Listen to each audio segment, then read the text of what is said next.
Session with Dr. Farid Holakouee.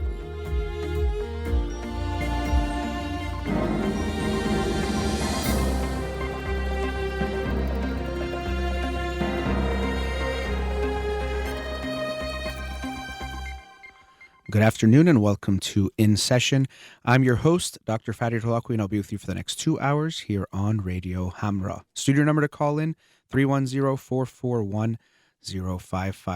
But today is going to be a special edition of the show as I'm being joined by a few guests who I will introduce to you throughout the show, and they're here to promote a musical that will be first airing here in Los Angeles on November 18th, Monday at 8:30 p.m., called #America. So if you're in the Los Angeles area, I hope you will check that out. Tickets are available on #AmericaMusical.com. So if you're in that area, again, that's Monday, November 18th at 8:30 p.m. And we are very lucky to be joined by one of the directors and co-producers and also some of the stars and writers of the music and musical. And so first I'm going to bring on one of the directors, Shidan Majidi, who I've actually had the pleasure of knowing for quite some time. He's good friends with my aunt Azita, and so was very happy to hear about this project. And actually, if you were on my social media, you would see his documentary, Me the Other, which I posted a poster for, which aired in Los Angeles. I think it was October 24th. There was a screening.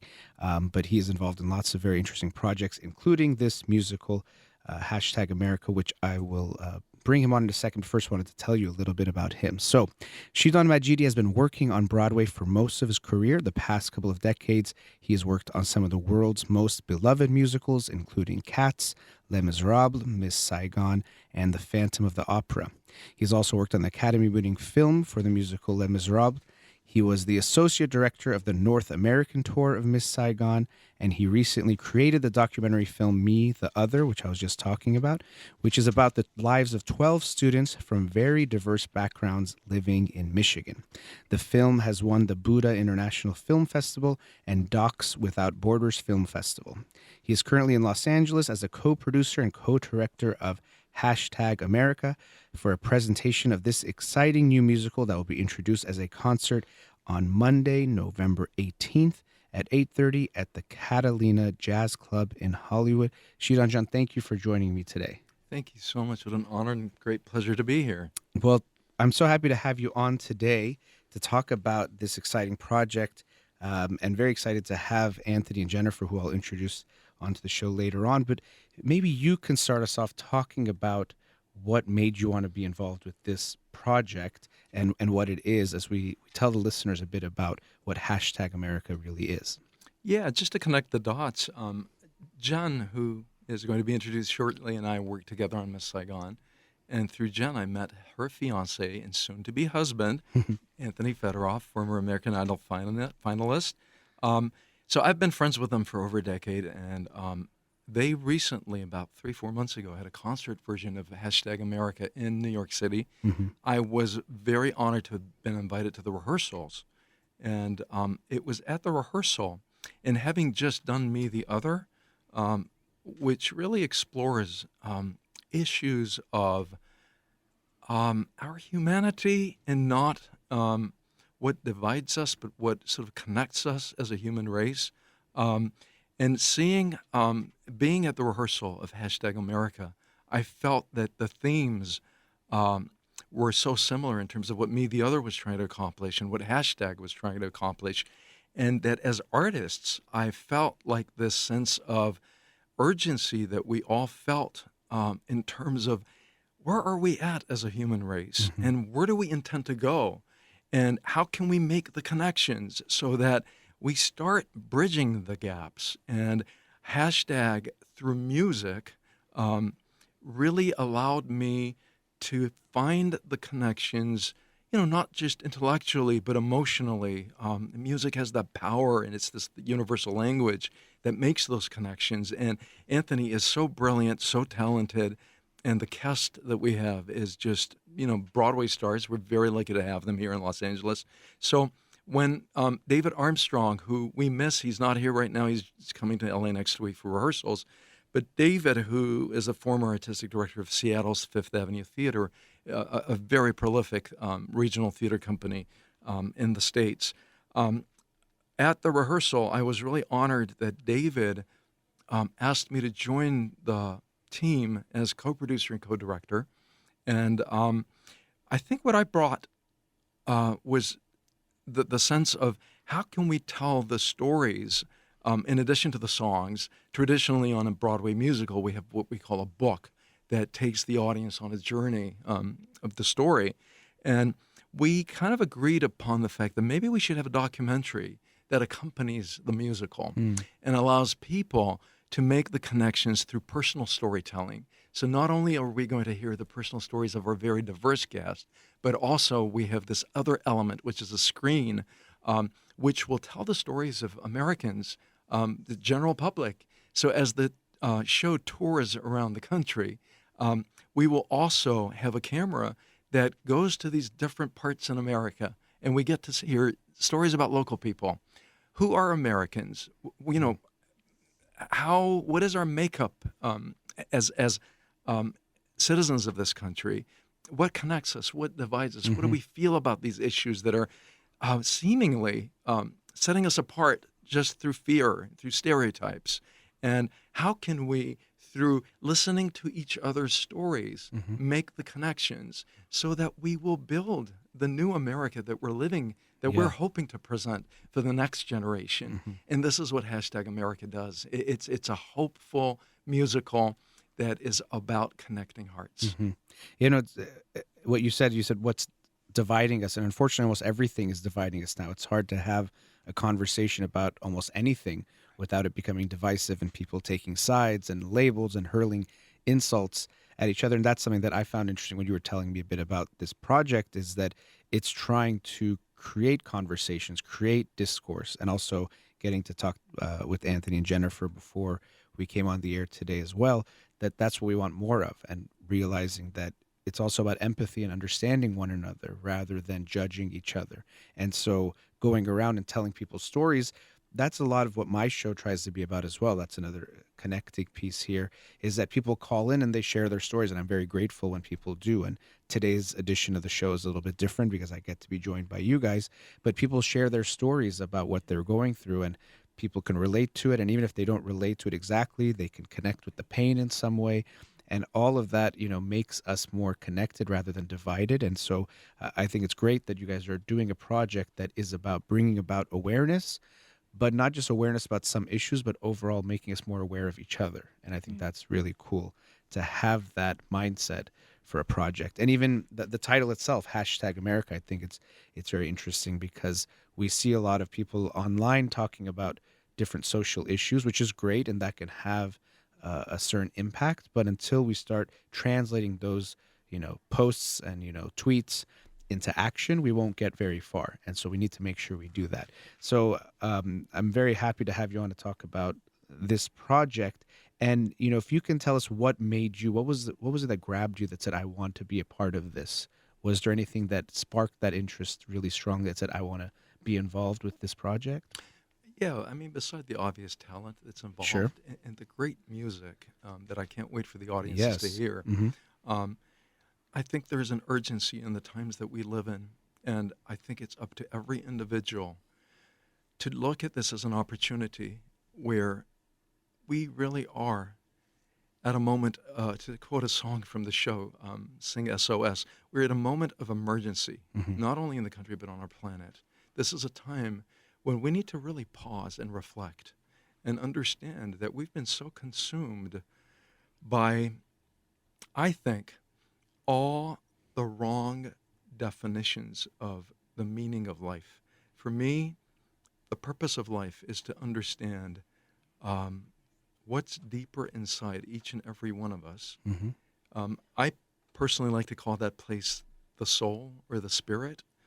And I think as an artist right now, I'm committed to taking audiences to a journey that goes beyond the surface, beyond the material, beyond the physical, beyond the labels, beyond the stereotypes, and opening up a channel inside people's hearts and inside people's souls And if you really take a moment and go and reflect inwards, you will find that in that world there is no color, there's no race, there's no religion, there's no gender, there's no sexuality, there's no physical sort of appearance, there's no materialism. Hmm.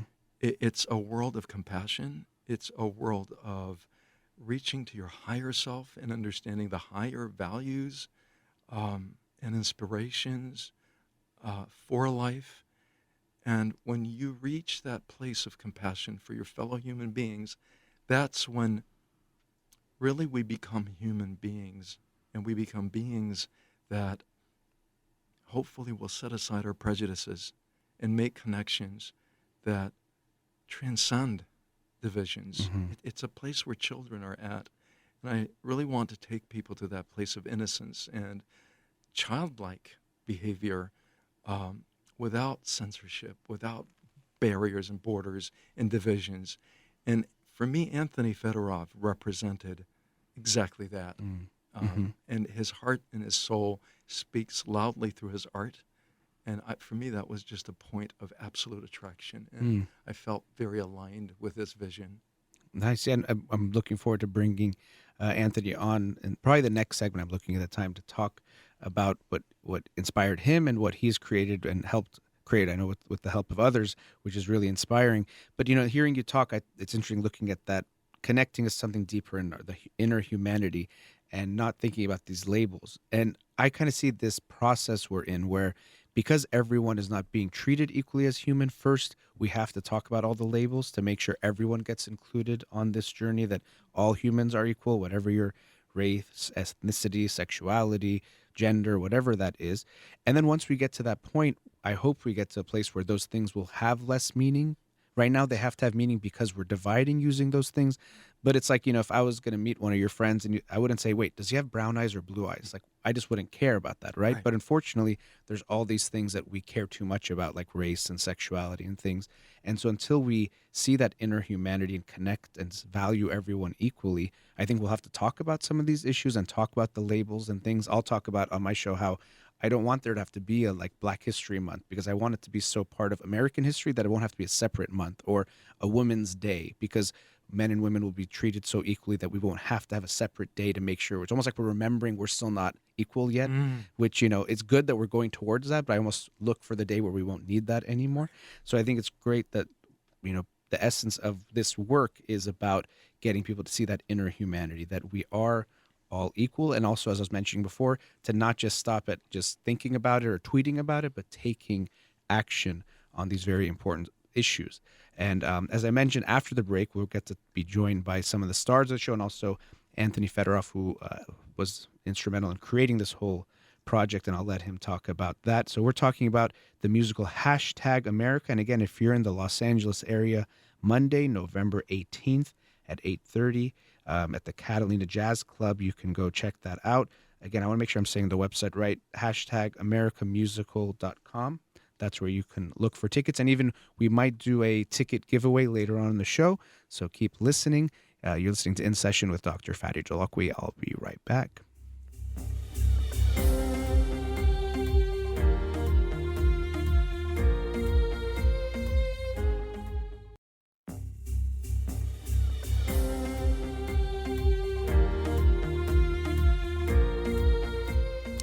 Welcome back. Again, it's a special edition of In Session. I'm joined by some of the members of #America, Shidan Majidi, who is co-producer and co-director, and also who I'll be introducing next is Anthony Federov, who is the creator and writer, and also he's in the cast of #America, the musical. Before I bring him on, let me give you a little introduction about him.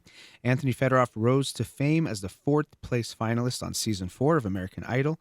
Since his debut on the popular talent competition, Anthony has reemerged as a rising singer, songwriter, and activist.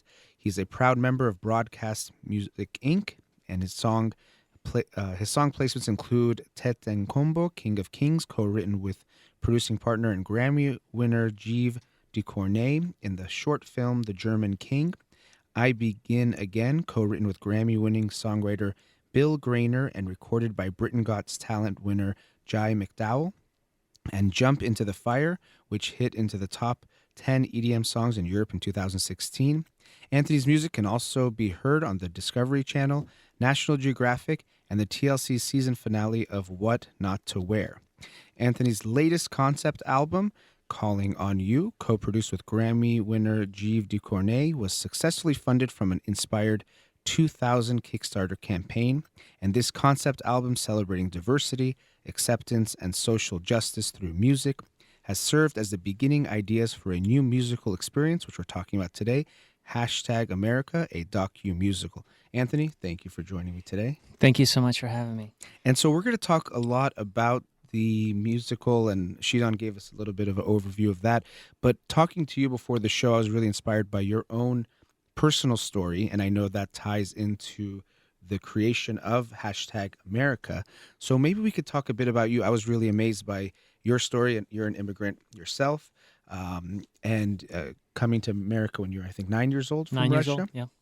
And you also, we found out before the show, so when I was 3 years old, due to asthma, I had to get a tracheotomy, and I was in the ICU for 13 days, but you actually had a tracheotomy also, but much more intense, what you had to go through, and that's a big part of your personal story. So I'll kind of leave it to you to get us started, but to get to know you a little bit better and what you went through. But tell the people a bit about you and your story, in Russia, coming here, and also we'll tie into #America and what inspired you to write this. Well, I was born in Russia. I was actually born in Yalta originally, and it's a really, really beautiful place. We came here when I was 9 years old, and coming here for the first time was an experience that I'll never forget. And even looking back now, going back to what you were saying when I was a kid, I had a tracheotomy, an emergency tracheotomy that was performed when I was 4 months old because I could not speak and I couldn't breathe. Actually, the doctor said that there's a good chance that I'll end up never speaking. And not only did I ended up speaking, but I was actually the only one in the unit that I was in the hospital where I was treated. I was going back and forth and relaying the messages to the nurses, for the kids that couldn't speak and that they needed something. I was the guy for the job. So that's something that, Yeah, well, it's interesting because you said, when you say that, we talked about this before the show too, kind of you were the voice for those voiceless kids who couldn't tell the doctors what they needed. And you mentioned to me that that's kind of part of what's inspired you is to be the voice for the voiceless who can't speak, who are suffering in different ways and struggling in different ways, and who maybe don't have a voice, and using your platform to speak for them and to speak up for them. Yes, that's something that when we were talking about it earlier, that I definitely see the #America as a way to really bring representation to all those voices who feel underrepresented right now. Yeah, which unfortunately is a lot of America Yes. and a lot of people. And so it's pretty incredible that you were told that you maybe would never speak, and then you became a singer. I think that's a pretty incredible story, and just we're talking about humanity and the kind of the resilience that people can show. But I think it's very inspiring for people to hear that you didn't know if you would get to talk, but something in you had to come out, and you became a singer, which I think is amazing. Yeah, and it's a constant reminder for me that I was literally put here for a reason, and I feel like I am fulfilling that reason right now. I'm a vessel, and I feel like when my time on this planet is done, somebody else will get to do this.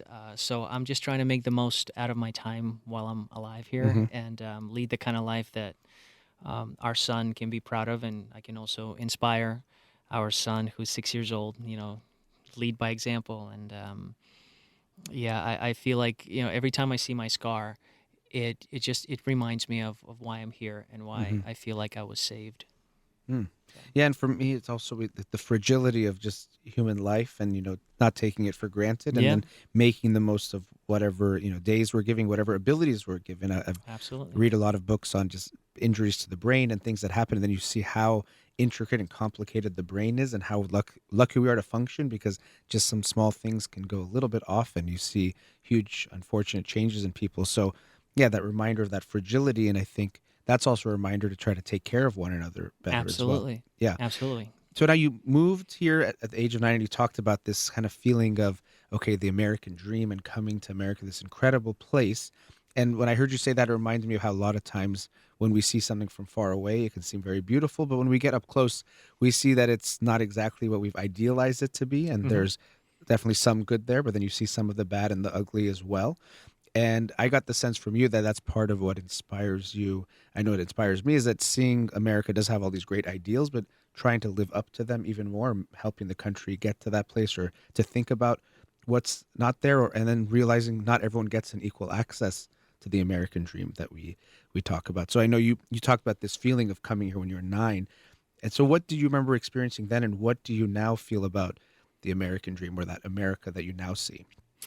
Well, as I mentioned, I remember getting off the airplane for the first time when I was 9 years old, and we arrived to JFK, and walking out of the airport for the first time, getting into that cab, and just smelling the air, and just feeling this.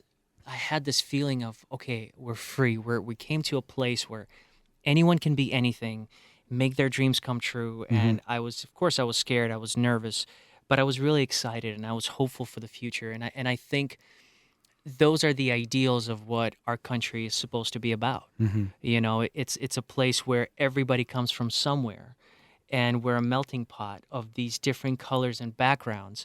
But this is a place where theoretically anyone can have an equal chance at the American dream. Mm-hmm.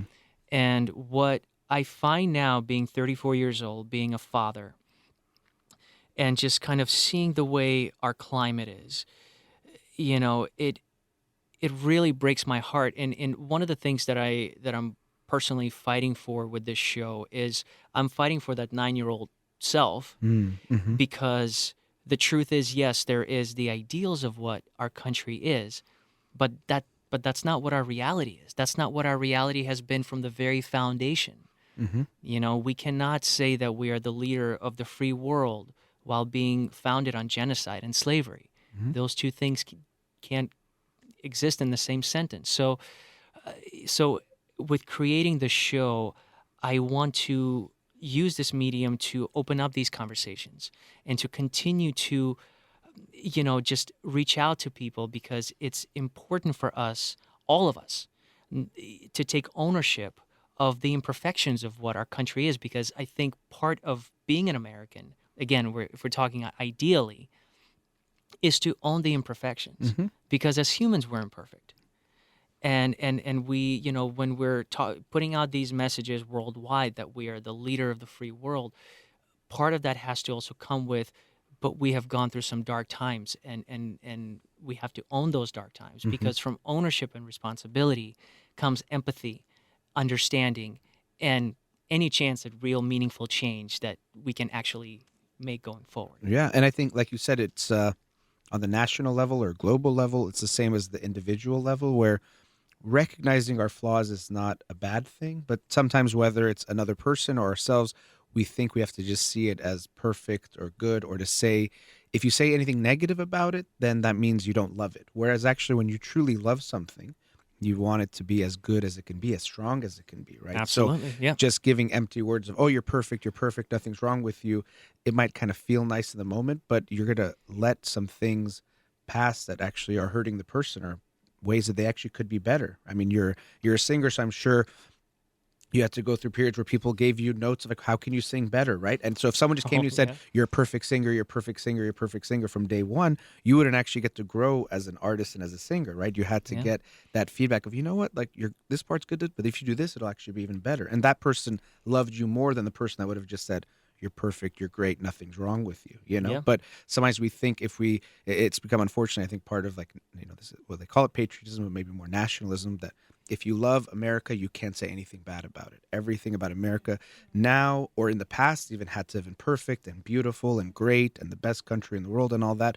Where it's actually, for me, it's I love America, but because of that, I want to talk about what's not so good about it, or who is suffering if we love all our people and all. I mean, not just Americans, but everyone in the world, but who's not getting, a fair chance at life. And we have to talk about those things. So I think from what I've gathered, I'm really excited to hopefully get to see.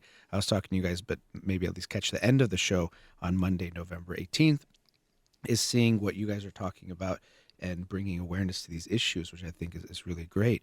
And also hearing you talk was interesting. So you grew up and you had this issue with the tracheotomy, and first your vocal cords, they told you maybe you can't talk. Then you came to America, and then you didn't have the language to speak. So it's interesting. There's all these ways like you couldn't actually voice, what you were thinking or what you're feeling in different ways, or told maybe you wouldn't be able to. And then now you're using your voice as best as you can to also give voice to others. Yeah, and I think my journey also highlights one of the most amazing things about our country is that even though we are imperfect, this is a place where you can come and have a fighting chance. Mm-hmm.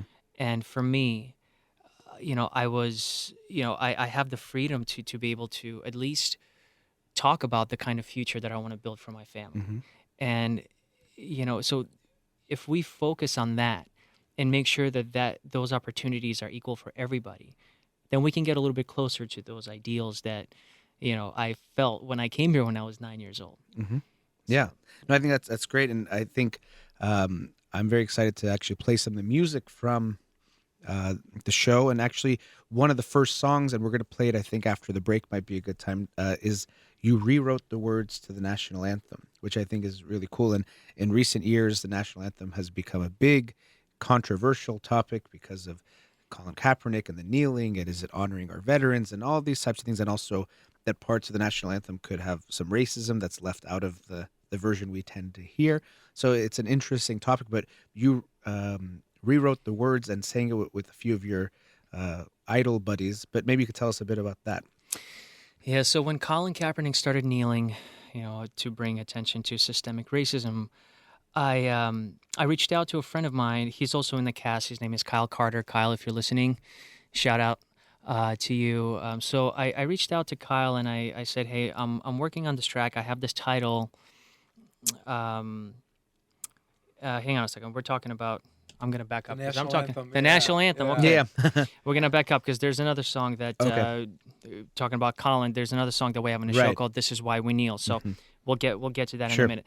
Regarding regarding Bless Our Home. So when Colin started kneeling, I asked myself this very simple question: if the anthem can be rewritten for today's and tomorrow's inclusive America that I want our son to grow up in, what would those words sound like? Mm-hmm. Because as you mentioned, the third verse, the third missing verse that nobody sings, talks about recapturing black slaves, who went over to fight for the British, and Francis Scott Key was a well-known racist and a bigot, and that is something that people don't really talk about. Mm-hmm. So when Colin started bringing these issues to light, it made me reevaluate what is it that I've been putting my hand over my heart for all these years? So with this new version, and I'm not saying that this is going to be the new stars, this is going to be the new version of the national anthem, but this was my attempt to use my platform, my artistic platform, to just try to get some answers to these questions. What kind of a country are we trying to build? Who are we? Mm-hmm. And so the new title, and we actually opened the show with this song. It's a really, really powerful moment because we have 6 people in the cast, all a cappella. And the new title is called Bless Our Home. So when I rewrote the lyrics, I reached out to a few of my idol buddies, and I got to record live. We just did a live studio recording of it with David Hernandez and Tamira Gray, both of whom are good friends of mine and idol alums. And I just posted it on YouTube, and I got to give a lot of credit to Billboard for giving us some love, and a shout out to Fred Brunson who was able to, pitch the story and be able to get us this placement because it's important to talk about these issues. So so that I feel like the show when I brought this to my partner Jen, which you guys will meet shortly, she said this would be really great in a theatrical context, and that's how the beginnings of the show really took place. Yeah. And so we're actually at another commercial break, and so I know you said the musical starts with Bless Our Home, that the national anthem with the rewritten lyrics, and maybe we can start the next segment with that song. And also we will be joined later by co-conceiver and associate producer of #America, Jennifer Paz, after the break. And we'll keep talking about this. And again, I wanted to mention we will do a giveaway probably in the next few segments for tickets for the Monday, November 18th at 8:30 screening, or not screening, but musical of, I guess, how do you even say that? The concert, I guess, Yeah, concert for the presentation. musical concert presentation. If you're in the Los Angeles area, I know we're very lucky to have listeners around the world. So please, if you do call in for the tickets, be someone who can make it to the show. We've had that come up before. But we're talking about #America. You're listening to In Session with Dr. Farid Holakouee. We'll be right back.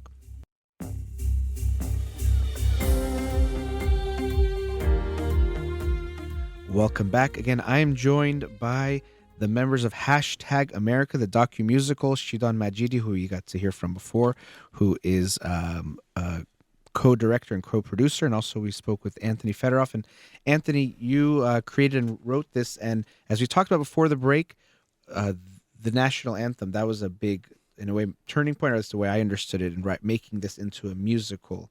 But we want to listen to that, but maybe you can tell us a bit more about that rewriting the words to the national anthem. Well, as I mentioned in the previous segment, this was something that, asking myself the question, what kind of a country do I want our son to grow up in? So from that, I wanted to write a version that is about representation for all. Yeah. And that nobody feels left out. And I wanted to honor and pay tribute to, again, the ideals of what we're striving for. And it was written with a sense of inclusion. It was with a sense of absolute respect and absolute love. Exactly. Yeah. So this new title is called Bless Our Home. Yeah, why don't we listen to that? Standing proudly and strong, stand united as one. Every color and creed, build a nation of hope. Time can never erase many truths we must face. We must learn, we can heal, show the world love is real. Honor all those brave souls who protect us from foes. Our flag is our bond. It reveals who we are. Together, let us sing through. Our voices will let freedom ring. Fight for justice, fight for all.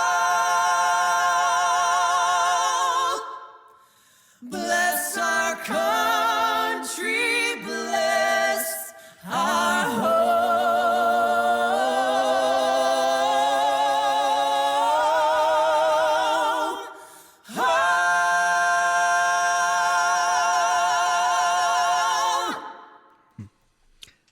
There it is. Bless our home. I just want to give a big Yeah. shout out to David Yes. Hernandez and to Myra Gray. I love you guys. Thank you for singing this with me. Yeah, and you can check out that video on YouTube Yep. of you guys. It's like a live recording of it, basically, which is very cool.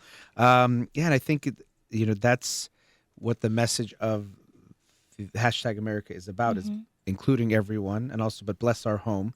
And as we were talking about before the break, that it doesn't have to be that you don't love America. You can love America and also want it to be better and make sure everyone gets included in that. And speaking of including everyone, we've had Jennifer here in the studio for quite some time, and we haven't gotten to bring her on yet. But as I mentioned before, Jennifer Paz is a co-conceiver and associate producer of #America, but she's much more than that. So let me introduce you to her now. So Jennifer has been working as a theater artist since 1992. As an actor, Jennifer's notable credits include Miss Saigon, Les Miserables, and David Henry Hwang's Flower Drum Song. Jennifer can currently be heard as the voice of Lapis Lazuli. I'm sure I said that wrong, even though I asked her before the show. Who my cousin Roya is a big fan of the show Steven Universe, which is an Emmy Award-winning animated cult series on the Cartoon Network. Steven Universe received the prestigious 2019 Peabody Award and 2019 GLAAD Media Award, and is 6-time total Emmy nominated. She is featured in the newly released Steven Universe, the movie. Jennifer is co-founder of the VFC Project, Voices for Change, with Anthony Federov, a grassroots community of artists serving to inspire empathetic conversations about our nation's fractured identity. The VFC Project has worked with Moms Demand Action, Los Angeles chapter, on their Wear Orange National Gun Violence Awareness Campaign, featuring the original song Enough is Enough, which is one of the featured songs on the what we're talking about today, the musical #America. Jennifer Paz, thank you so much for joining us today. Thank you so much for having me. I've enjoyed listening to you guys talk about the show. So. Yeah, Jennifer has been here. It's kind of maybe speaks to how you've been so involved with this project in general, and maybe sometimes your voice isn't always heard at the beginning, but you've been a big part of creating #America. And also, I should say thank you to both you and Anthony for being here today, just a few days before your wedding. Yes, that's right. We're saying we're saying I do this weekend, this Saturday in Seattle. Very excited. Yeah, she's on. We were at the coffee shop waiting. It's like, oh yeah, she just wanted to pick up her wedding dress. I was like, oh wow, okay, that's pretty intense. So we're doing that. Just a little thing. Yeah. What are you guys up to? Planning our Nothing. nuptials and producing this musical about healing the world. Yeah. Just small things. Just small things. Which is, and it's interesting. We've talked about the connection of different things. We might bring that up later, how even writing your vows, when I was hearing Anthony talking about it, was similar to some of the themes that come up even in creating this project. Right. Yeah. We were talking about how, we've been together for 10 years. Yeah. So, and we have a son together. He's mentioned our little 6-year-old. Julian. Hello, shout out. You should be in class right now. Turn off But the radio, we son. were just talking about earlier how we're sort of renegotiating our terms of our relationship, and how as a couple, I can say I love you to him, but it's a daily practice. And so writing these very specific vows. I was telling Shidan on the way here that our friend who's officiating, I sent her my vows, and she read them, and she's like, no, these are too glib. Like, let's really get down to the nitty gritty. Like, if you're going to stand there in front of us and tell us, what's going to be different moving forward, really give us what that is. And that I really had to dig deep. Well, okay. And that meant acknowledging where we are imperfect and to vow, okay, this is what I'm going to vow from this point on. So yeah, in a lot of ways, our reevaluating of our relationship and taking these vows is kind of the theme of #America, and that we are acknowledging our imperfections. We are acknowledging how broken we are in the foundation of this country. And also I came to this from a point of view as a parent, as a mom. Like you said earlier, I'm a theater artist. I'm an artist, and part of my job is just sort of reflect the times.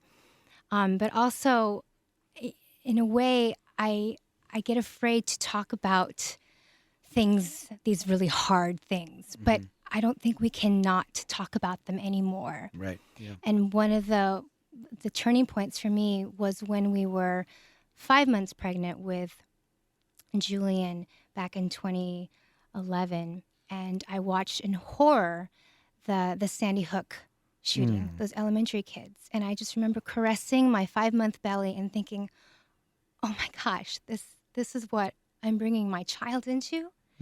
And I just became hyper aware of what this world is and bringing a child into this. And then, of course, everything that's been happening now, it's just, we are really at a point where let's sit down at the table and really just have real talk. Yeah.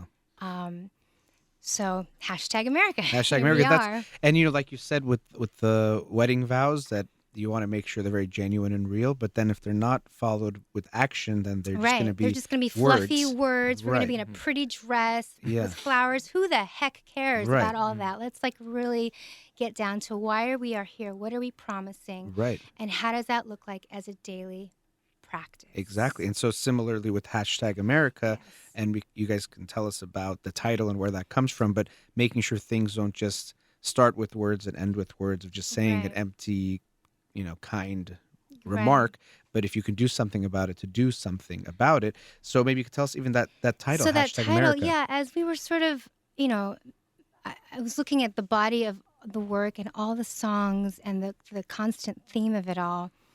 And the idea of hashtag, the hashtag itself, it's a very digital language, right? You see a hashtag when you're looking through your feed, and hashtags are a way to sort of categorize topics. So when you see a hashtag about, I don't know, hashtag makeup, you see whatever it is on that subject, you hashtag this subject matter, and it's a way to sort of categorize. I mean, when you click on those things, like, okay, I'm going to find out all I need to know about, flowers and blah blah blah.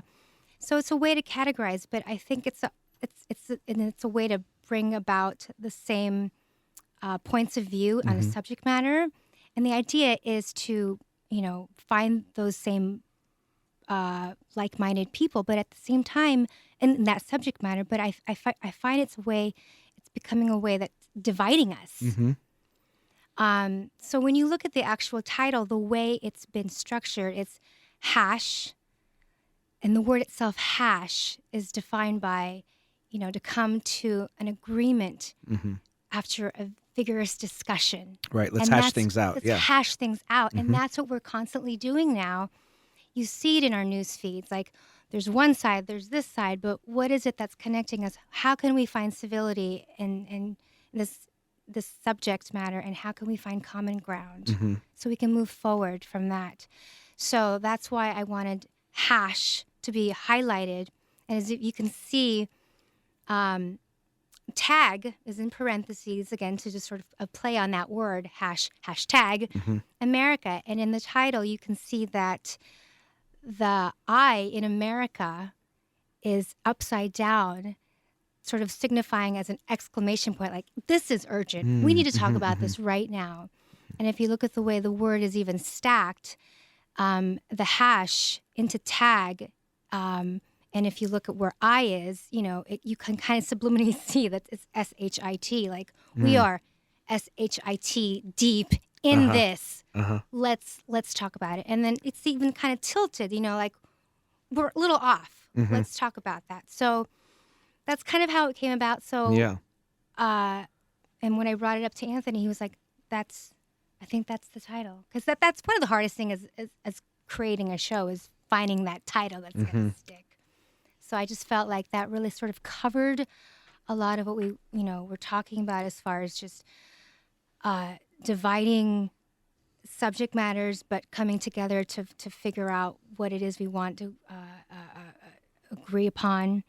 And then when I tested it out, or just asked different people from different generations even, they saw different things in the title. So when I mentioned it to like a baby boomer, our friend saw the word hash. He was like, oh, you mean like weed?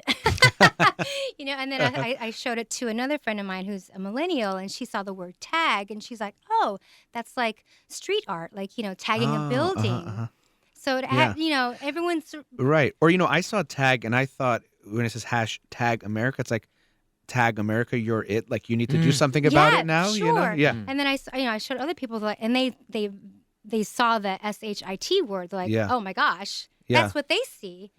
And then other people see the exclamation point, and they're like, oh, that's cool. So, Right. I just thought it was all visually very, it's open for interpretation, and it's all there. And There's a that's lot what we to are. dissect. There's a lot to dissect in the title, Yeah. which makes people ask questions, and that's what we want. We want people to ask questions. Let's hash it out. Yeah. Yes. And I think, that is interesting. And also just that it's, like you said, a hashtag. And for me, again, what I took from it was this just sending out a tweet or a post and thinking that's it and the problem is solved or that's all you need to do, and realizing that it takes action. We need to do something about it. And so we're at another commercial break, and I think after the break, maybe Anthony, you could tell us even more about your own inspiration. I know your son was a big part of that too in writing this and how it all came together. And I think what we'll do is after the next segment, we'll do the ticket giveaway. So again, if you're in the Los Angeles area, Monday, November 18th at 8:30 p.m. at the Catalina Jazz Club, you can go check out #America. Also, if you're looking for tickets, #AmericaMusical.com. So that's all written out, HASHTAG, and then AmericaMusical.com for tickets. But we'll do that ticket giveaway pretty soon. But we'll keep talking about #America. You're listening to In Session with Dr. Farid Holakouee. We'll be right back.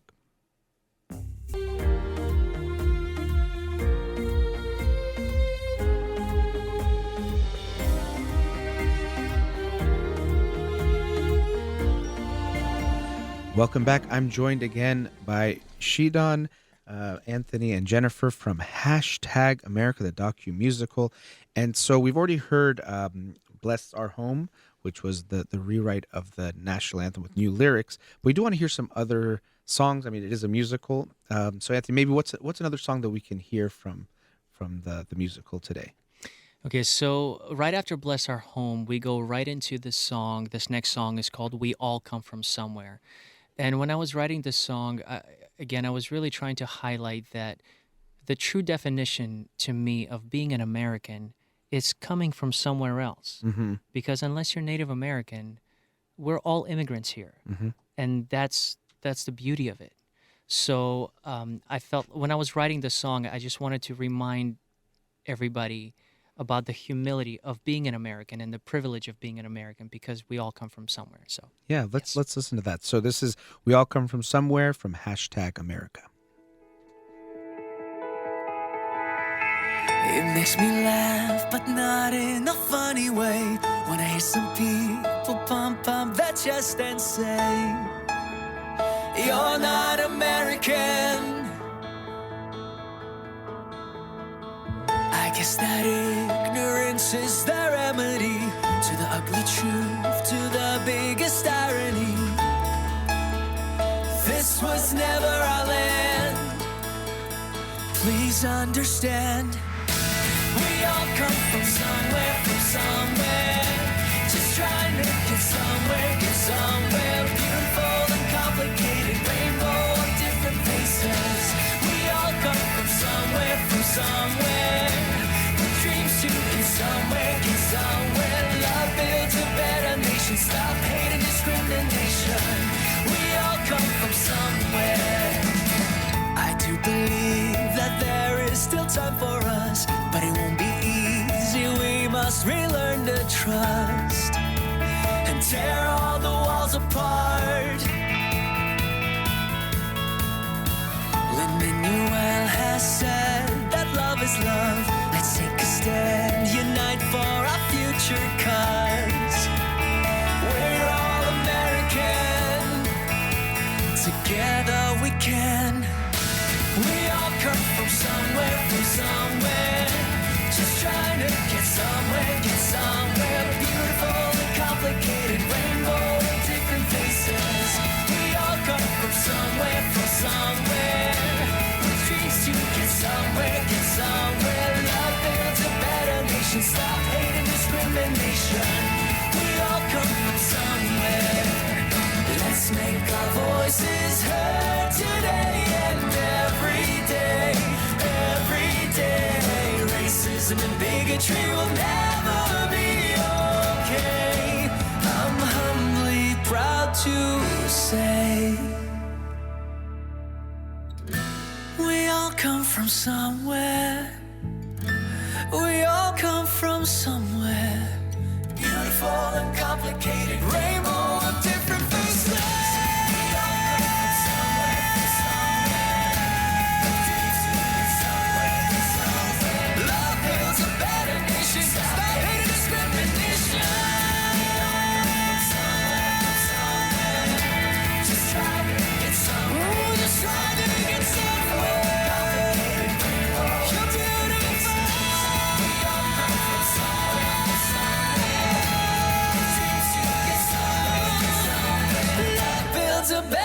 nation, stop hate and discrimination.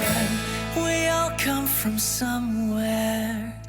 So that was We All Come From Somewhere from #America. And maybe this is a good time to do our ticket giveaway. So again, if you're in the Los Angeles area and you can make it Monday, November 18th, 8:30 p.m. at the Catalina Jazz Club. If you call in now, 310-441-0555.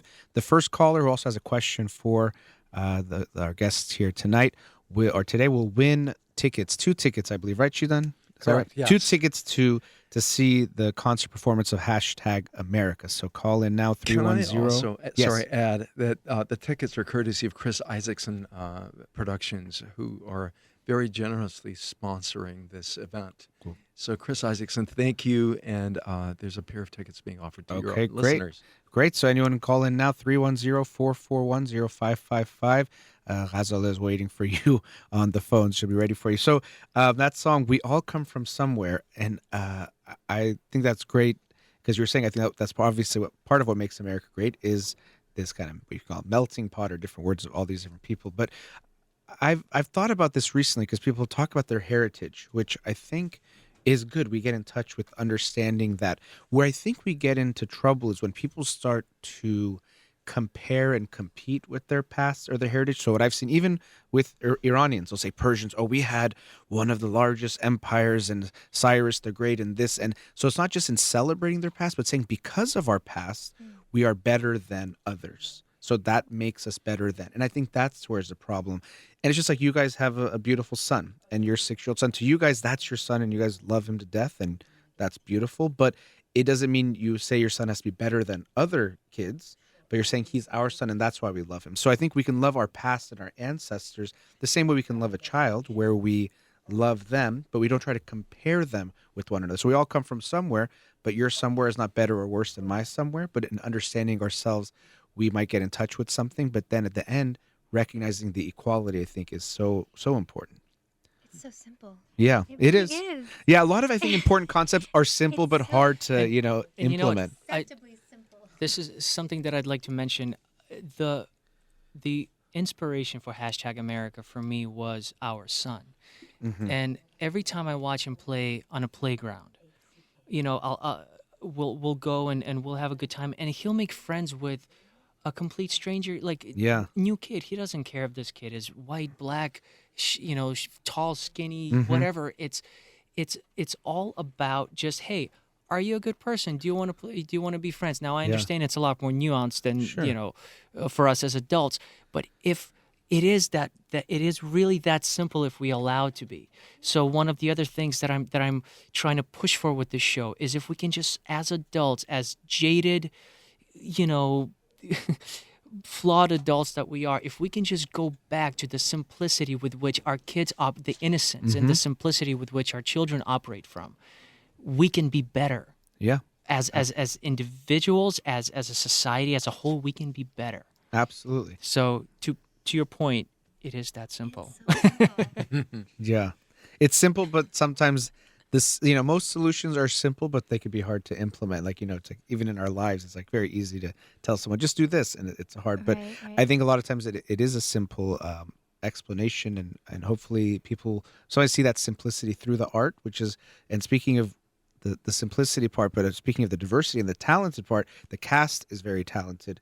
As Shidan alluded to, and I think the first segment, that we have a great cast for #America that will be performing Monday, November 18th. So, Anthony, maybe you can tell us a bit about the cast. Yes. So for this LA, this would be our second stage presentation, because we had our first stage presentation in New York at Green Room 42, and so this is our second stage presentation, and we have an amazing cast that we put together. We're gonna have Isa Briones, we're gonna have Kyle Carter, Eden Espinosa, Christina Sajou, and Heath Saunders. Jen, if you want to add anything to that? It was really important for us to have a very diverse cast. So, with Kyle Carter, first off, who also has written additional lyrics. He's an African American, and his mother is white, so he is biracial. He's currently on tour with The Lion King, and he's amazing slam poetry artist as well. And I met him doing a show in Seattle. We did In the Heights together. Shout out to Lin-Manuel Miranda, who's in the middle of like filming the movie, right? Anyway, Theater, Hamilton. Yes, and Hamilton, you might have heard of him. And then we have Isa Briones, who is the daughter of, back to Miss Saigon days, where Shidan and I met. Her father and I did Miss Saigon together. He played the engineer, and Isa is of Filipino American descent, and her mother is Caucasian. And she's also going to be in the new Star Trek Picard series. Oh, very cool. So very talented. And she was also on the Hamilton tour. We also have Eden Espinoza, who grew up here in the Los Angeles area. And I believe her background is she's Hispanic. She's Mexican-American, right? I'm a huge fan of Eden's. I saw her in Wicked, the musical on Broadway. And, of course, we have Christina Saju, who's also an African-American musical theater Broadway actress. Her credits run from SpongeBob SquarePants on Broadway to she did American Idiot. Jesus Christ Superstar. Jesus Christ Superstar, and also Heath Saunders, who also did Jesus Christ Superstar, the live Fox Television event. presentation, yeah. Heath Saunders, and then, of course, Anthony. So when we were casting, I was very, very adamant about getting a very, diverse and accurate cast. So we represent all points of view. Did you have something to add, Shidan? Yes? No, I'm just being the director. I'm like throwing things out there and messing things up. The goal with this show, and when we cast for this show, the goal is for us to have the voices and the faces of what America is, what America is going to be, what it should be, in my opinion. And I think that's one of the beautiful things about the show. Yeah. It's a... Well, I think, it's great. I think people calling in, I think got our winner sweet. for the tickets. So, and then what I think Yay. we'll get their question maybe after the break. We'll get to ask them. But yeah, the cast seems very talented, which of course, I wouldn't expect less, because I know she's always working on some amazing projects, but you guys have put together a great cast for the show, and I really hope people will come check it out if they're in LA. I'll be there slightly late because I'll be finishing up my show here in the studio at 9 p.m., but then heading over there to the Catalina We'll Jazz hold the curtain Club. just for you. Yes, hold it for me. And actually, related to the tickets, Shidan told me that there is a code. So if you go to #AmericaMusical.com, the code is hashtag spelled out. So if they go to the tickets link and if they put in the code hashtag, your listeners will get a special discount. Okay. It says hashtag is HASHTAG. Yes. So go to #AmericaMusical, all spelled out, .com, and type in hashtag as the code. You'll get 20%. Oh, maybe I was supposed to say them exactly. No, that's amount. good. I think it's 20% off. Tickets are only $25, so. Yeah, but that's the Catalina Jazz Club, Monday, November 18th at 8:30 p.m. And so I think after the break, we can talk even more about some of the songs, and we're going to play, I think, one or two more songs as well, which I think is really cool that people get to check those out and hear them. But I hope we'll see them there. And also we'll talk a bit about people who are listening not in Los Angeles and how maybe they can be involved or how they can support the projects. I think a lot of people will resonate with that. So let's take another commercial break. We're talking about hashtag America, the docu-musical. You're listening to In Session with Dr. Farid Holakouee. We'll be right back.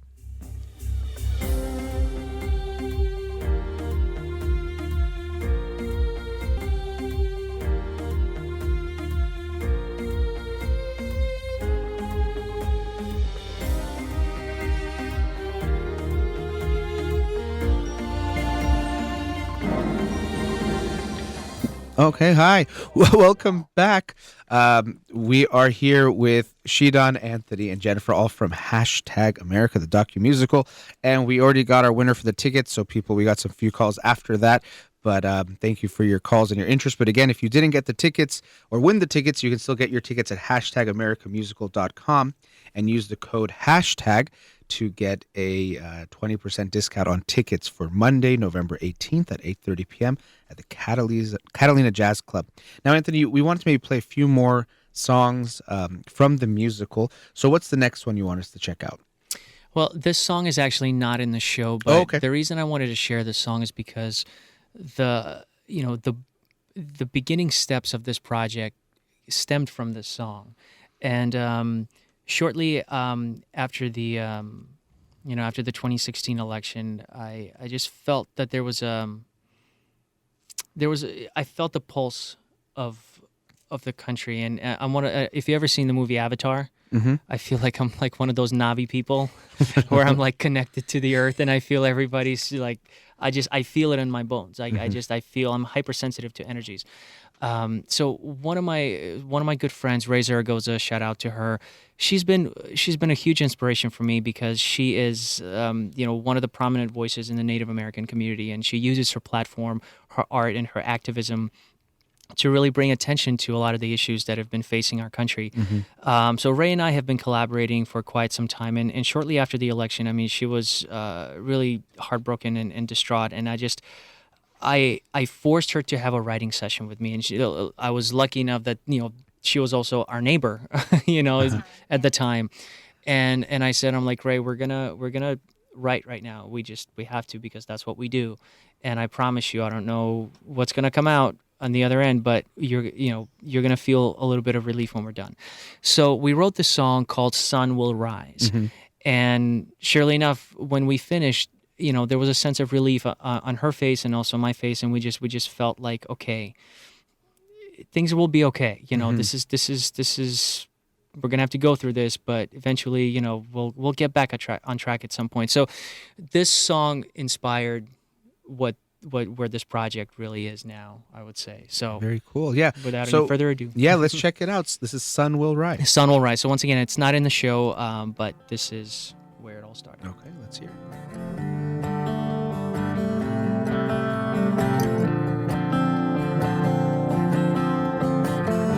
I know you're scared, I am too. And clearly we've got work to do. If we remember who we are and who we don't wanna be, then the future is still bright for you and me. We are the people, we are the children of the earth. For all the people, we stand for universal love. The sun will rise again. The sun will rise again. I know you've cried, I have too. But in the tears we'll find the strength to pull us through. We can't divide, we must unite. Put our differences aside. Hand in hand together we'll carry on. We are the people, we are the children of the earth. For all the people, we stand for universal love. The sun will rise again. The sun will rise again. We can no longer be blind. Hatred's real, it's still alive. It's your choice to decide if you'll speak up for what is right. Right. We are the people, we are the children of the earth. For all the people, we stand for universal love. The sun will rise again. The sun will rise again.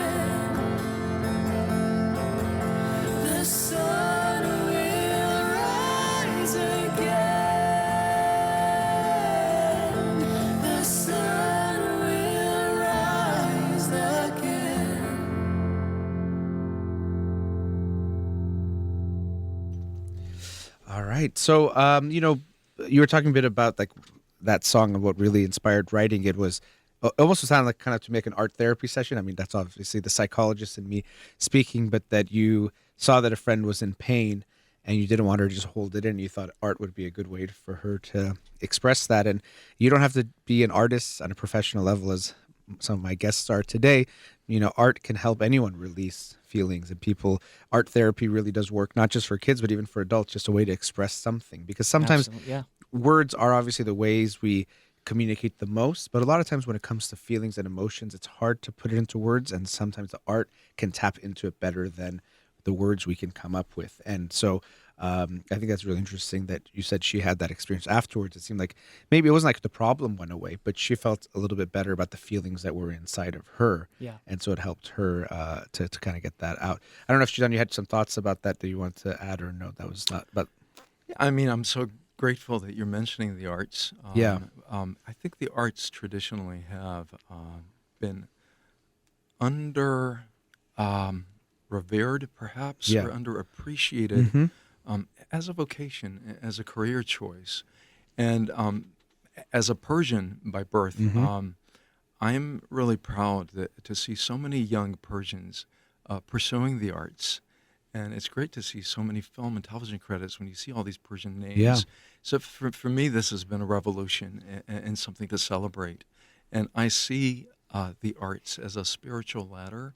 I'm so about the world of the spirit, and I really hope that in the new world we can go inwards and recognize our innate oneness as a human race. And I think the arts play such a significant role in allowing the human soul to be elevated and inspired. I think art and storytelling are the greatest connections that we have right now as a culture. And this is the reason we're doing these projects. It's about the conversations. And through the conversations, we get to hear our own individual stories and then find the connections. Absolutely. And then be able to relate and understand and go beyond the fears and the stereotypes. Yeah, and you talked about the kind of underappreciated aspect of arts, and I think that's so unfortunate. Even when we look at education, arts are kind of seen as this like extra. It's like, okay, we have to do this stuff, which is like math and writing and reading and history. Then if we have time, we'll talk about arts, where it's like not realizing how much, like you're saying, it's part of who we are. You see it in every culture. I mean, art is so important, but we see it as the secondary thing, unfortunately. And definitely as an Iranian, I could say I've seen it so many times where people have an artistic, pull and they want to be an artist, but because of the stigma that's attached to being an artist in our culture, they feel like they can't be. So it's something you do on the side for a lot of people. Right. So, there's like this kind of joke of, okay, become a doctor, have lots of money, then paint, have a big room and paint all you want on the side, but don't be a painter, It's true. It's true even for the I'm sure, yeah. Filipino American culture that it's pursuing this as a profession and sort of art as a luxury, Yes. as opposed to a serious, stable job. My parents like become a lawyer and accountant if they had it their way, but art is such a great connector of humanity, and it's unfortunate that it is sort of brushed aside. We just participated in a community choral concert this weekend. And we sang with this children's chorus. And I just struck up a conversation with this little 8-year-old girl. And she was telling me that, she enjoys music, but that she doesn't have music in her school because funding was cut. So this is what she does as an extracurricular activity, is to do this community choir group. And that just broke my heart. And she just said it so matter-of-factly, like, yeah, I really like music, but they don't have music class in my school anymore. They just cut the funding.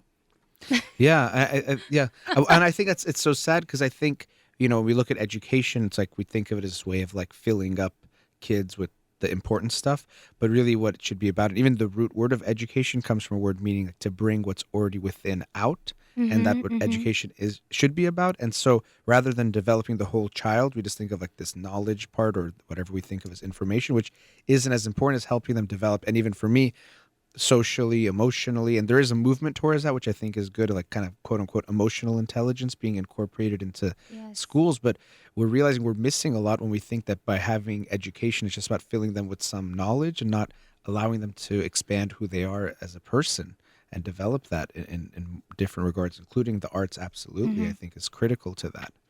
And and this is going back to the whole question of the the pursuit of happiness. Yes. That I think that this is one of the things that we're also exploring in the show. What is the pursuit of what is happiness? And for me, happiness is being, yes, of course, you need to be well educated, and you want to have a way of supporting your family. And I'm not saying that everybody needs to go and jump into the arts and become an artist, but it's about really what you were saying, identifying, bringing out what's within, and identifying who you are, and really becoming aligned with that and running with that. So, I even just looking at our son Julian and just seeing the way he is now at 6 years old, I truly believe that a big reason why he is the way he is because he gets to grow up in the arts. And now, do we know? Even though he's quite a performer. We get a show pretty much every night, and but will he end up being on stage? I have no idea. And but the thing that we always tell him, we always say, buddy, find something that you love, and we'll support you no matter what. And I think art is just a great way for us because this is what we were born to do, and we were able to get to this point where we can make a living doing what we love and being who we are. Now, is it easy? Absolutely not. And I do understand the other side of that argument is because it's extremely unstable, and you go through your highs and your lows, and it's definitely not for everybody. But I think the pursuit of happiness should be about understanding what makes you happy and how can you align what makes you happy and what you're good at, and to make a living, and to also not just for yourself but also better your community and people around you. Yeah, and even like what you're saying, the instability, and that's kind of like this, not really cliche because there's truth to it, of being an artist. And I think some of that also reflects what Shidan was alluding to, that we underappreciate art. So I think that contributes, and I'm not an economist to understand how that all plays out, but because we don't appreciate artists the same way we might appreciate other fields, they don't get paid as comfortably or as easily as other professions might. So you're right, it's still a reality that it's not as stable to be an artist, but I think that reflects how we still view art as not as important as other things. Which is one of the greatest injustices, just because, as you said, and as your vocation is, you're a healer. The arts is the greatest healing medicine. We pay all the money, and I'm not separating, I'm not distinguishing, but I'm just saying it's important to recognize the gifts that we all have, and to understand. And it's really great because what Jen said about her culture, and what I said about my culture, our cultures are actually well known for the great art that they've created. I can speak from her experience. A lot of, and I'm going to take Miss Saigon as an example. Miss Saigon has single-handedly been one of the greatest employers of so many artists of Asian descent. And many of them are the phenomenally talented Filipinos, Jennifer Paz being one of them, Leia Salonga, et cetera, et cetera. And with Persians, look at our carpet industry. Carpet is art. Those weaving, our poets, our architects, et cetera, et cetera. So, and we're all important, whether we're artists, doctors, engineers. We all serve a purpose. Yeah. And it's true. I think we all need to be truthful to our calling, and it requires filtering out what the perceptions or the stereotypes are again, but listening to your heart and soul and understanding that whatever gift has been given to you perhaps is what is meant for you to contribute to society. Absolutely. So, cut all the other voices out. Go inwards, listen to the voice that's in your heart, and be truthful to that. And I think that's how we can build a perfect world. Absolutely. We have to give, and the first episode, we have to give people that space to listen to that voice, which it seems like Anthony and Jennifer are trying to do with their son, of saying, listen to that voice to say what you want to do. But most people in most cultures, like my culture, Shidan, the Persian culture, they get that. They don't get told to listen to that voice. They say, listen to our voice telling you these are the good professions. These are the ones you're supposed to do. Don't listen to that. So it's not we're saying that everyone should obviously become an artist, but that everyone should be given that space to do what they want to do, to find what that kind of calling or whatever you want to call it is. And I think it's funny what you're saying to me, because Persians, for example, are they talk about Hafez and like they're gods, right? They don't talk about they're the most. But then if you now Yes. want to become an artist, like what are you thinking? Like what's Yes. wrong with you? So it's funny to in one way Yeah. venerate and celebrate artists in this way of like Yeah. larger than life. But then Yeah. if someone wants to be an artist now, it's almost looked down upon. Yeah. It's an interesting way of looking at things. But you Yeah. see that a lot in a lot of cultures. But for Persians, you see that very Yeah. strongly, where artists are admired in some way. But then Yeah. if you want to be one now, Yeah. don't even think about it. Yeah. You know, I'm looking at the time. We're actually at the last commercial break. And the next segment, we might get to hear at least one more song from #America, which is why Shidan, Anthony, and Jennifer are here to talk about. And again, if you're looking for tickets and you're in the Los Angeles area, Monday, November 18th at 8:30 p.m. at the Catalina Jazz Club, you can go to #AmericaMusical.com. And if you type in the code #, you can get a 20% discount on tickets. Hope to see you there. Let's go into our last commercial break. We'll be right back. Welcome back. Again, I'm joined by Shidan, Anthony, and Jennifer, all from #America, the docu-musical. And, you know, Shidan, before the break in the last segment, we were talking about arts and how they can be underappreciated and don't always get the support they need. And I wanted to give you a chance to maybe tell people how they can get involved in supporting a project like #America. Yeah, I really appreciate that. I mean, we were talking about how perhaps underrepresented and underfunded artists are. A project like this really sees no boundaries in terms of who it's reaching out to. We may have talked about issues that, you know, we all may not feel aligned with, but I think the importance of this project is to say, listen, all points of view are accepted, and unless we really listen to one another, we won't appreciate where each one of us is coming from. And then to be able to make those connections and to tell the stories from which these connections can be made, we need to have, you know, some kind of budget so that the physical production can be conceived and realized. So this is a shameless but humble way of asking that we are very much seeking investors. This is a project of unity, and we are hoping to take this not only around the country, but around the world. And please, if you can contact us, if you're interested in helping us with any kind of donations or investment, and being perhaps a producer, and having your name above the title, you can go to hashtag, and I've just gone blank. This is a bad producer. Hashtag America Musical, all spelled out, #AmericaMusical.com. And then you can just scroll to the bottom of the page, and there's a contact us email, and just shoot us a message. Yeah, and the contact email is worldcitizencasting@gmail.com. And this whole concept of world citizenship is really, I think, the vision for a future where we just don't look at, you know, borders and boundaries, but we look at our world as one country. So we would love to hear from you. And if you have any questions, if you want this show to come to your city, to your country, if you are interested in helping us with donations or becoming a producer and investing, we are all ears.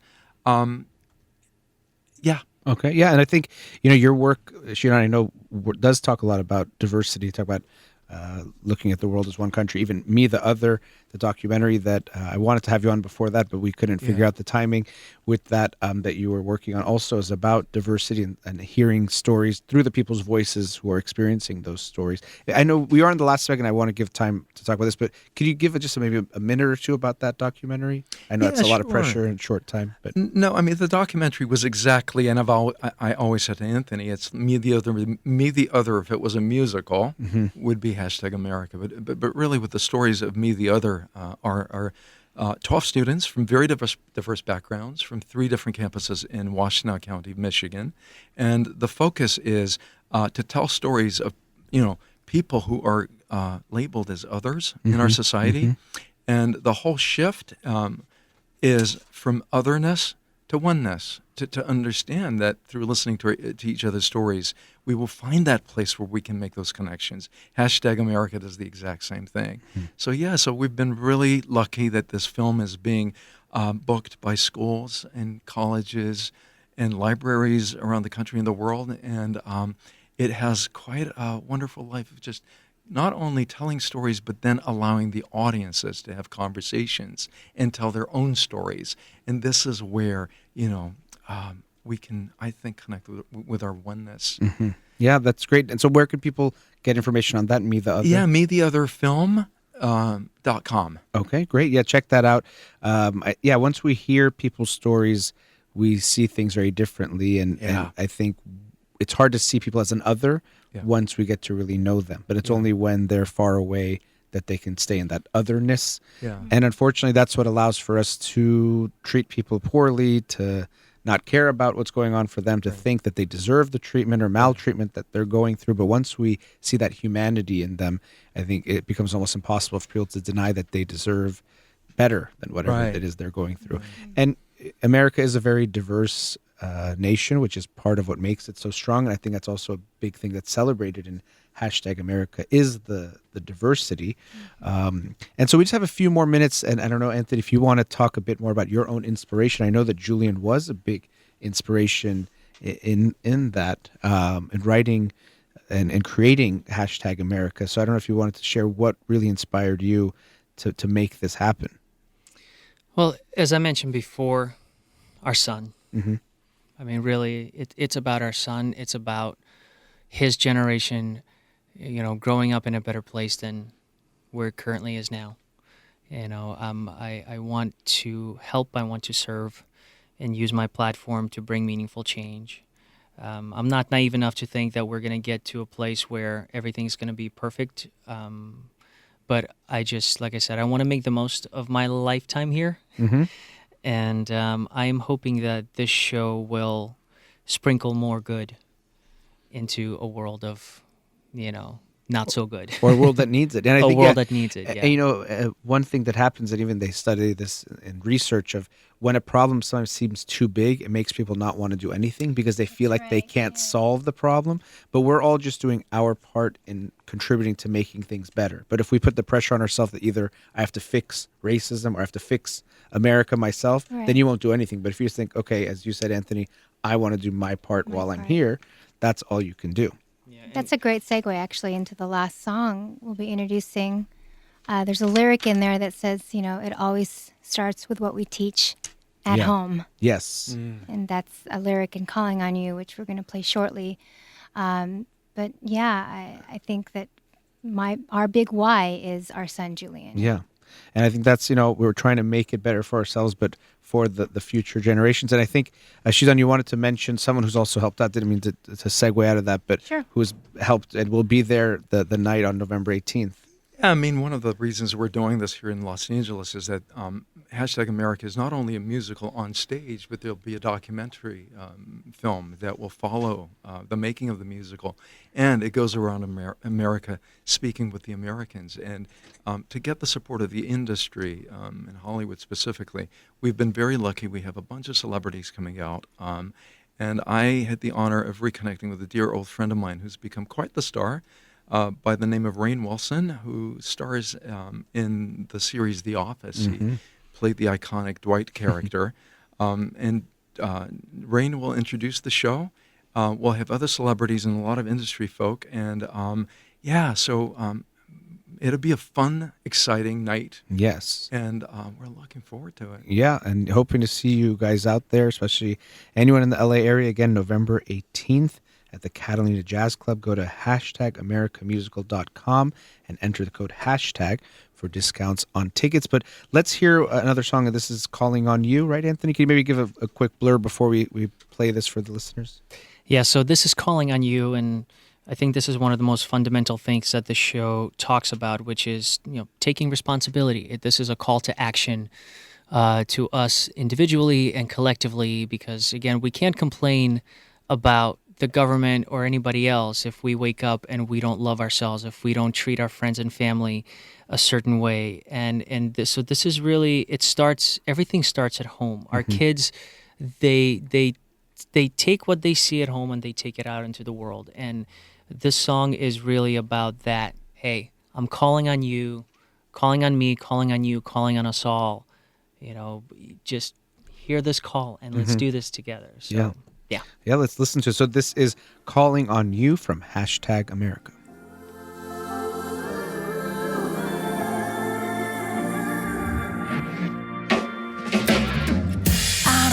sound like a broken record, but you need to listen up, cause this will take a second. I think it's time to make a little bit more effort. You and me, society, whoa. I'm getting sick and tired of all the news on TV. Instead of taking lives, we need to take it easy, cause we don't have a lamp with a magic genie. It's up to us to make the change, whoa. Cause in the end, think who takes the fall. It always starts with what we teach at home. I'm calling on you to stand up if, like me, you're tired of violence and hypocrisy. I'm calling on me to step up, check myself, and take my own responsibility. I'm calling on religions, politicians, reevaluate your visions to better serve humanity. I'm calling on you, I'm calling on me, but will you hear my call? I'm calling on us. Oh, oh, oh, oh, oh, oh. I'm calling on us. Oh, oh, oh, oh, oh. Wouldn't it be nice if every race was equal? If love was colorblind, pure and simple. And though we're making strides, so much more to be done. Like the king, I have a dream. Whoa. Gay or straight, why does it even have to matter? Let's stop the hate and finally accept each other before we lose another son or daughter. Words can make or break a life. I said there's no debate in this at all.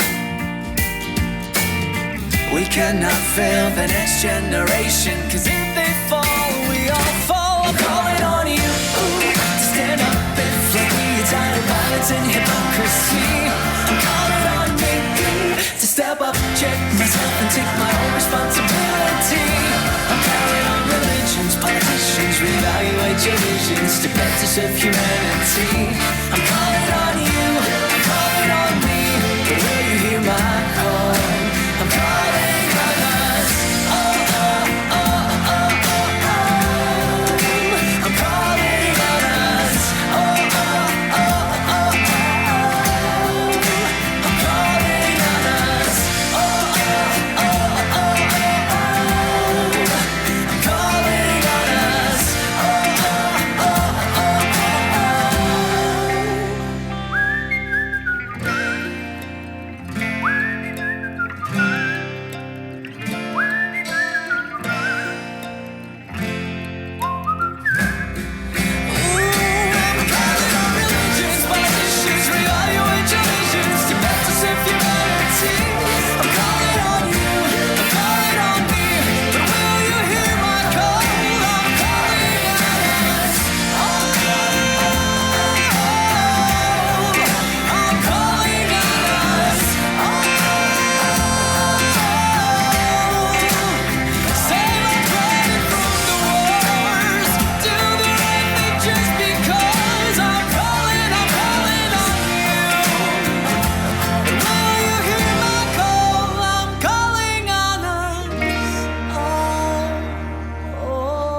So that was Calling on You from #America, which, again, if you're in the Los Angeles area, you should definitely go check it out. Monday, November 18th at 8:30 p.m. at the Catalina Jazz Club. If you want tickets, go to #AmericaMusical.com. Enter the code hashtag and you'll get a discount there.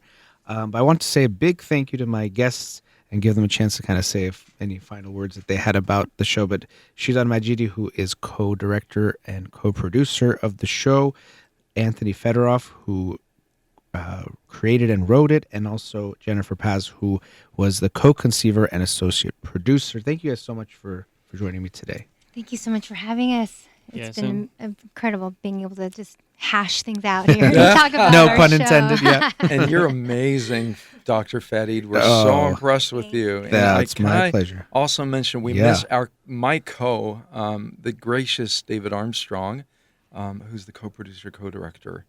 But rehearsals are going to start soon, and we're going to see him soon, and the cast members. Yeah, I mean, big shout out again to Eden Espinosa, Isa Briones, Kyle Carter, Christina Saju, Heath Saunders. It's going to be an incredible cast, and I also would like to add that we're going to be very, very fortunate to to have AJ Raphael, who's a very, very talented singer-songwriter and musician. He's going to be our musical director for this presentation. And also, we're going to be exploring some movement on stage, very minimal, because this is going to be presented as a stage concert, so nobody's going to be off book. But we are going to try to experiment with some movement. And Jasmine Raphael is an incredibly talented choreographer, dancer. She's going to be joining us.